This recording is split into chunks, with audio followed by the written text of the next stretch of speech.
Let's start with the Stepping Own House by Hamish and Lyons in the UK.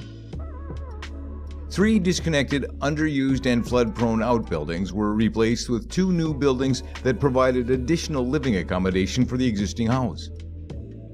The design seeks to engage the family with the calming effects of nature. This is achieved through the abundant use of daylight, an organic structure, natural materials, and a new landscape design. The smaller of the 2 new buildings is a self-contained guest house with a kitchen and living space, utility corridor, bathroom, and bed deck. The larger building is the family's main living space. It also has a bed deck and bathroom. It's connected to the existing house via a structural glass bridge. Both buildings can be opened up to each other as the glass at raised ground floor level is designed as sliding opening door panels. The stilts elevate the buildings above the lake, lifting them clear of floodwaters and allowing flush access to the ground floor of the existing house.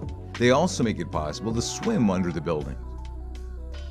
A key feature of the design is the roof and its 1.5-meter overhanging eaves, which serve to shade the interiors in summer and also provide a sheltered walkway that merges inside and out. The minimal steel structure was designed to give the impression of the building floating over water. Light bouncing off the water highlights the building's undercroft, where the black steel ribs are in contrast to the white corrugated floor deck. Tapered steel fins canter out from the glulam structure at clerestory level to support the overhanging eaves and echo the steel floor supports around the perimeter of the buildings.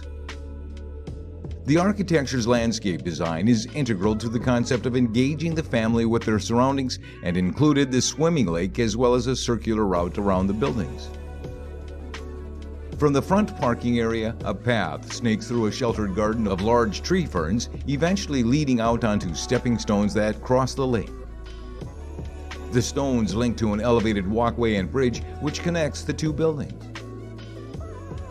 On the south side, a diving platform extends out and provides a central spot from which to experience the surroundings. A deck leads to further steps down to a brick terrace. The route then dips below the glass link, ending up back at the parking bay. The resulting effect is that the architecture and landscape merge with each other to create a playful and engaging place that's both calming and spiritual. Much of the building was prefabricated, which allowed for a brief construction period on site and minimized waste. The architects developed the design as a modular building system based on a repeated section, which allowed for a greater level of efficiency and refinement in the details.